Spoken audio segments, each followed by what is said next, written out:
And I think it's interesting to unpack when you talk about sort of the agenda that some of these people have and where that came from. And I was reading, A Stranger at the Gate, and you wrote more than 20 years ago, you wrote this. You said, leaders on the radical right do not believe in democracy, but in theocracy. Our nation should not be ruled by the will of the people, but by the will of God as they understand him. The leaders of the radical right do not believe in the separation of church and state. So does that statement still hold true today? Like a theocracy is really the end goal for these people we're describing?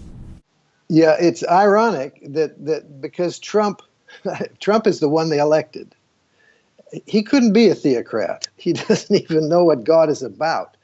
If they had elected Jerry Jr., then we could have had a theocracy pretty quickly. But since Trump is working for them in so many ways, they're doing a theocracy by default. They're saying, what we believe about God is against killing little embryos. So you don't kill embryos. You don't have the right to abortion. And so that's their God understanding, their theocratic understanding, be placed into law. And so when you start looking at the laws that they want Trump look at the health thing. The health plan that they have in mind, that the Republicans have in mind, is so ungodlike, but it enforces some of those things that the theocratics would like to have.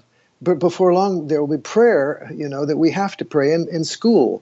So they get little things that are theocratic along the way, but we're not a theocracy yet. We're a blundering, crazy nation without any kind of leadership. We have no polity. We have no political guidance from history.